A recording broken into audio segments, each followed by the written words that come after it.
Bonjour à tous, une signature et vous est de retour et aujourd'hui je suis en compagnie de Nat. Bonjour Nat, Bonjour. comment vas-tu? Va bien, très bien. Alors Nat, dis-nous un peu qui tu es. Je suis juste artiste peintre, coloriste, figuration libre. C'est déjà pas mal.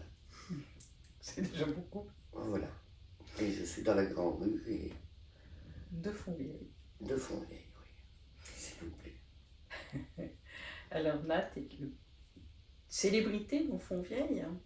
Tout le monde connaît sa peinture, tout le monde vient découvrir ses expositions.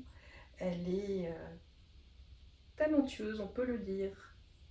Merci. Elle aime bien tout colorier, tout peindre, vêtements inclus, lunettes comprises. Oui, les lunettes, c'est une histoire. Et je vais en Thaïlande chercher du vernis à ongles. Et 2 ans plus tard, je retourne en Asie. Et on me reconnaît grâce aux lunettes. Que j'ai changé entre deux et que j'y reprenne. Donc là, je dis, il faut que je retourne en Thaïlande pour chercher du vernis, toutes les couleurs. Oui, ça me fait un petit voyage en même temps. Oui, ça fait un peu loin pour aller chercher du vernis. Oui, oui, oui, mais je ramène pas que du vernis, hein. Heureusement, bien évidemment. Alors Nat, raconte-nous un peu comment tu es arrivée à la peinture, comment tu as démarré ton activité professionnelle. La peinture, c'était une évidence. Et j'ai commencé très jeune. Il y en a qui vont faire du sport. Moi, j'étais au scout et à la peinture. Au scout. Oui. Et à la peinture. Et quand j'ai dû passer mon bac, j'ai dit, ah ben, j'ai dit à la famille, j'étais élevé par mes grands-parents, ma tante. J'ai dit, je l'aurai jamais. Je veux pas l'avoir. Je veux aller aux Beaux-Arts. Les Beaux-Arts à la maison, enseignement très traditionnel, très catho. Ça n'existe pas. Non, ça, c'est la perdition. Donc la drogue, la prostitution, et tous les défauts du monde. Alors ils m'ont trouvé une école. Ils m'ont dit, voilà, t'as une école, Saint-Vincent-de-Paul, à Lille, une école de filles. Tu as des professeurs, tu pourras étudier la peinture. Tu as l'uniforme, j'avais 16, 17, 18 ans. Tout ça, je m'en foutais, mais royal. Mais alors, royal. L'école, elle coûte cher, il faut que tu aies ton bac. J'ai dit, là, je l'aurai. Après, j'ai au Beaux-Arts. Ils m'ont dit, oui, on verra. Je passe mon bac, je l'ai eu. Donc, je dis, maintenant, je vais aux Beaux-Arts. À Paris. Je ne vais pas rester Beaux-Arts. Il y en a de très bonnes écoles. Mais je voulais à Paris. Et j'ai passé les arts déco, l'Union centrale des arts décoratifs. J'ai passé le concours, ça a duré 3 jours.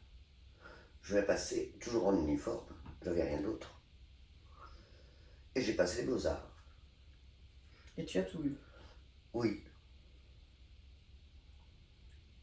Et je devais faire 2 ans, j'avais prévu 2 ans d'atelier de préparation. Quand j'ai eu les arts déco et les beaux-arts, bon, j'ai dit, bah, j'ai pas besoin de faire de préparation. J'y vais. C'est vrai que l'éducation que j'avais eue, artistique, elle était Classique. très classique. Mais c'était très bien aussi. C'est-à-dire que j'arrivais avec mes kickers, un jus bleu marine, mes collants bleu marine, mon caban, mon chemisier blanc, mon pull bleu marine. Là, après, j'ai demandé un jean à la maison. Mon grand-père m'a proposé, il était entrepreneur. Il m'a proposé, il m'a dit, va dans le dépôt, tu vas trouver des bleus. J'ai dit, je veux pas un bleu de travail, j'avais regardé toutes les fesses de tout le monde. Et je veux qu'un pantalon qui s'appelle Levi's. 501. J'avais retenu ça. J'étais fier de retourner. Et j'ai fait mes années aux Arts Déco, quelques années aux Arts Déco, et après, j'ai fait les Beaux-Arts. Enfin. Oui. Et ensuite, ben, j'ai monté un studio de création à Lens. J'ai acheté une discothèque à Gorin-Ramcroix en Belgique. Je n'étais jamais rentré dans une discothèque de ma vie. Et j'achète un truc pareil. Là, j'étais genre cinglé, quoi. Après, j'ai travaillé. Je suis descendu sur Avignon. J'ai travaillé en imprimerie, mais j'étais dans la création graphique. J'étais la seule. C'était impeccable. Et après, j'ai dit, la société a été rachetée par la Comaraï. J'ai dit, non, je ne travaille pas pour ces gens-là. Donc, j'ai dit, je ne fais plus que de la peinture. J'en avais assez d'avoir un patronat derrière moi. Et surtout pas la Comaraï. Donc là, c'était vite fait. J'ai eu de très bons patrons, j'ai eu de très bonnes personnes qui m'accompagnaient, qui m'ont ouvert l'Opéra d'Avignon, avec la Traviata, Werther. C'était des grandes expositions.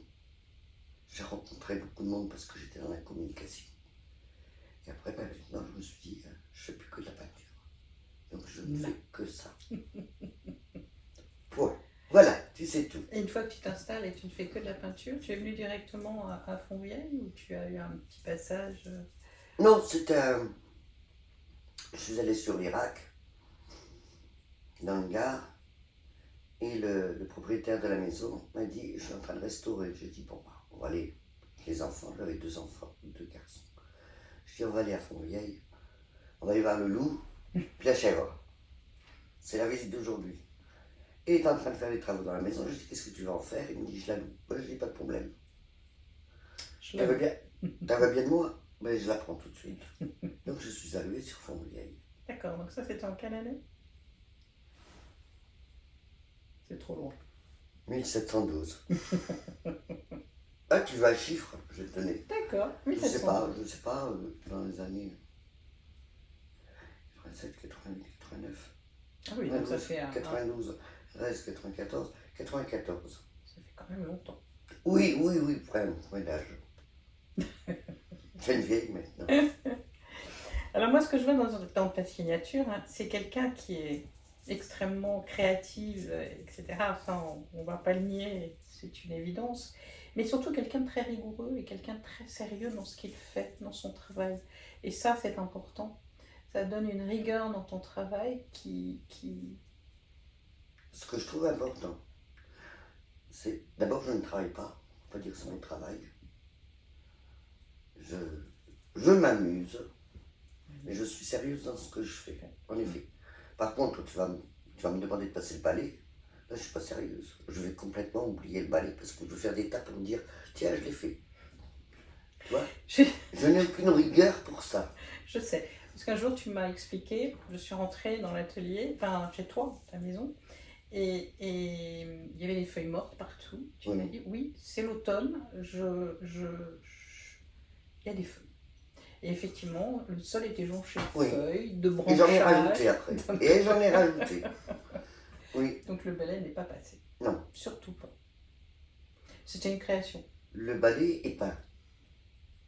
Tout est peint, je l'ai dit tout à l'heure. Absolument tout. Oui. Qu'est-ce que ça cache quelque part derrière? Enfin, qu'est-ce que tu... Je ne cache rien. Rien. Je déteste certains objets. Le réfrigérateur, il n'y a pas plus laid qu'un réfrigérateur. Donc je l'ai peint. La table de cuisine, je ne vais pas mettre une nappe. Non, c'est moche. Alors je n'ai pas la table. Et quand j'en ai assez, je repeins la table. Et le réfrigérateur, pareil. Et les bancs, pareil. Et les chaises. Et les chaises. Et les fenêtres. Accessoirement, tu peins des toiles tout de même. Hein? Ah oui, d'abord je peins les toiles. Après c'est un essuyage. J'appelle ça essuyage de pinceau. D'accord. Il me reste la couleur dans la palette, des belles assiettes, pas du carton. Et là je suis sur un réfrigérateur, je suis sur un banc, voilà. Hier, je suis arrivée à l'improviste et tu travaillais sur une vache. Oui, ma vache bleue. La vache bleue. Elle bouge la tête. Elle est presque terminée. D'accord. Une vache à 5 pattes. Ce qui est bien l'histoire du mouton à 5 pattes. Mais il n'y a pas la vache à 5 pattes. Eh ben non. Voilà. Non, j'ai fait une vache à 5 pattes. Et je vais lui mettre des roulettes pour qu'elle puisse bouger. Alors, ce qui ressort aussi sur ta signature, c'est que tu es quelqu'un qui sait extrêmement bien écouter, qui entend très bien. Alors, ça veut dire quoi? Grande sensibilité, évidemment. Euh, Capacité d'écoute formidable de l'autre. Donc, je pense que si quelqu'un vient te parler, quelqu'un qui ne va pas, tu vas être à l'écoute. Et je vais être à l'écoute jusqu'à une certaine limite. Oui, il ne faut pas que la personne Quand ça commence à me déranger, se complaise dans cette... j'écoute, je fais semblant d'écouter, je dis oui, puis j'attends. Je fais preuve de patience. Pour les autres, pas pour moi, hein, mais pour les autres, je fais preuve de patience, oui. Je dis oui. Mais quand même, une belle capacité d'écoute. Ah bah oui, Et une belle empathie aussi. Mais que tu as appris à maîtriser et à, comment dire, resserrer un peu. C'est-à-dire que tu ne te laisses plus atteindre comme tu te laissais atteindre de par le passé, semble-t-il. Le passé, c'est le passé. Maintenant, je tombe encore dans des pièges. Ça m'arrivera encore. Mais moi, je pense. C'est pareil, quoi. Après, j'ai la facilité de faire des croix. J'ai une facilité énorme. Quand c'est trop, quand je m'abuse un peu, là, je fais une croix. Je dis, bon, l'histoire est terminée.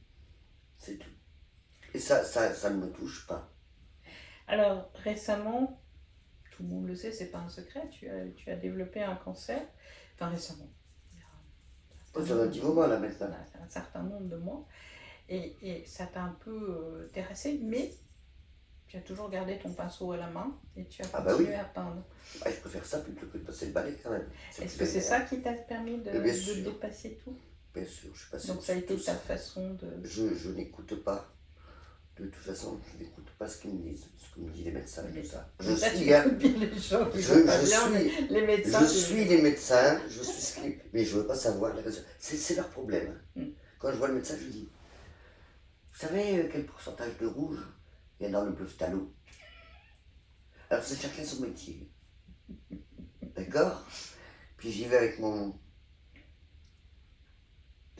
mes fraises Tagueda.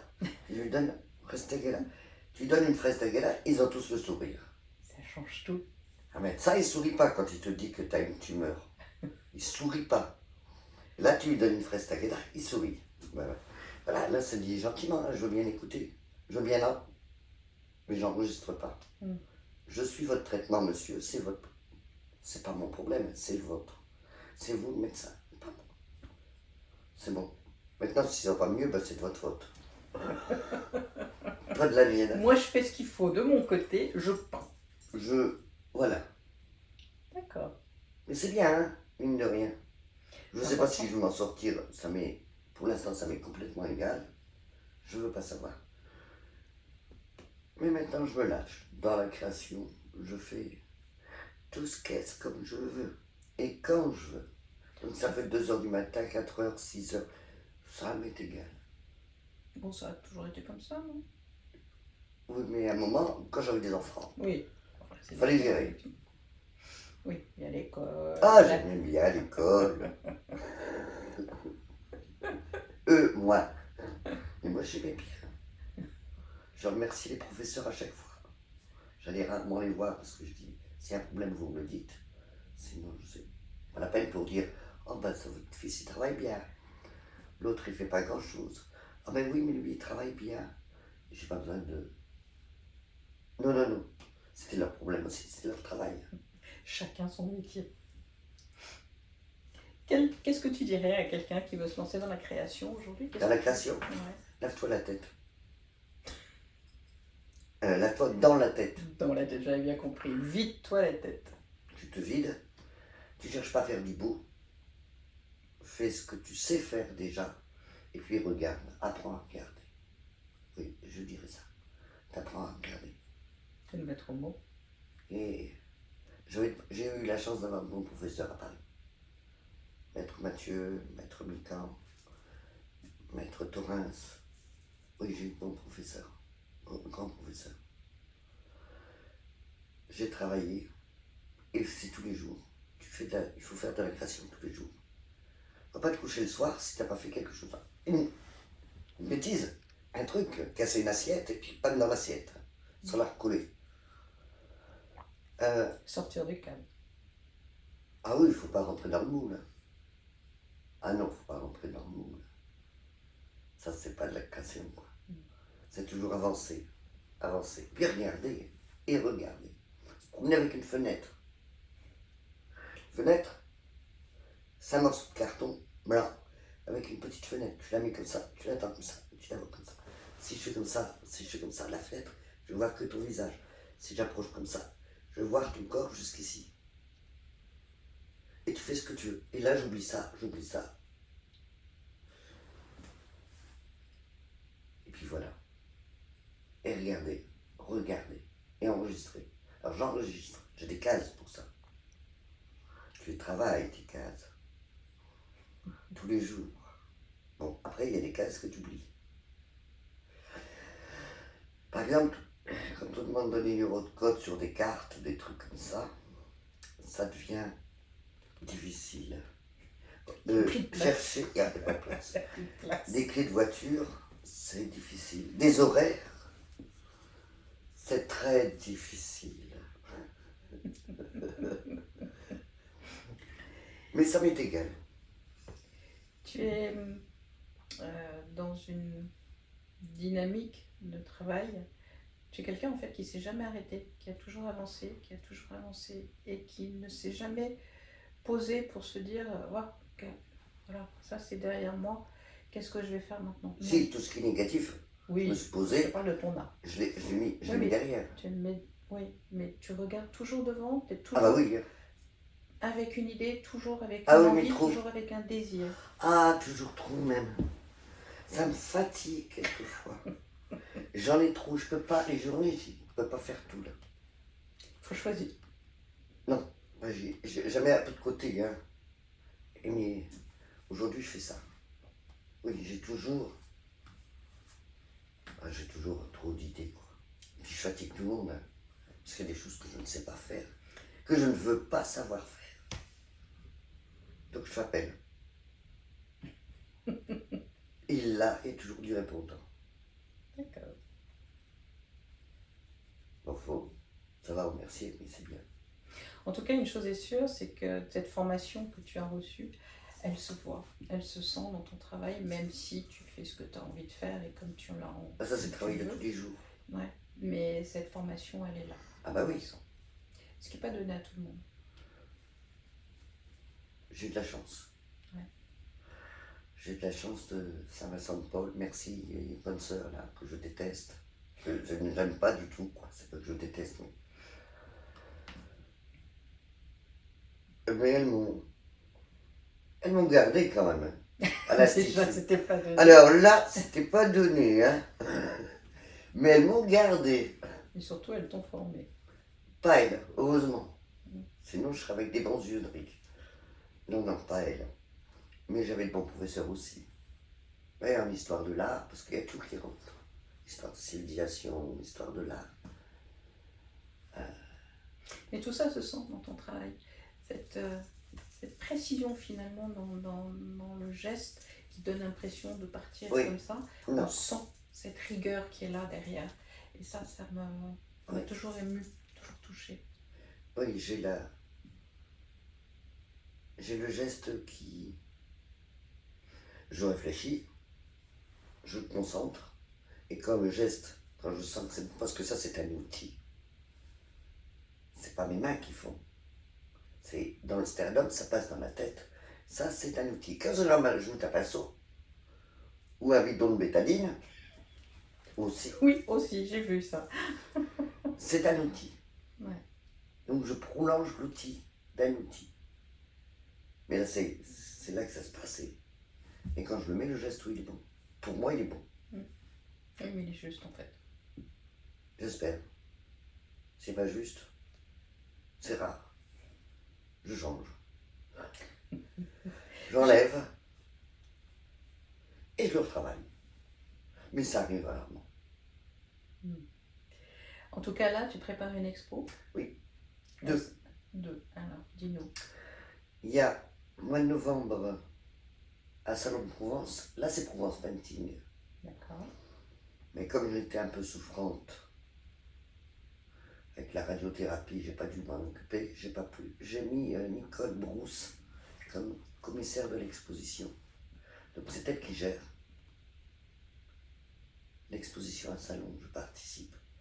Et après le 21 décembre, toujours exposition une montante. Les gens sont plus souriants une montante.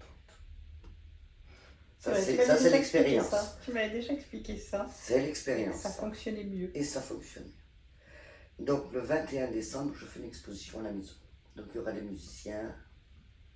Comme chaque fois, un pur moment de délice. Voilà. Et tous les nouveaux tableaux. Et il y en a. Et il y en a. Ça se fait tous les jours. Merci Matt. Eh bien merci à toi. Et puis bonne chance. Et puis on sera au rendez-vous évidemment. J'en reparlerai. Mais j'espère bien. Sinon, je vous jette des cailloux. Oui, mais je sais que tu es capable. Je suis capable. Des dragibus. Oh oui. C'est gentil. Merci beaucoup. À bientôt. À bientôt.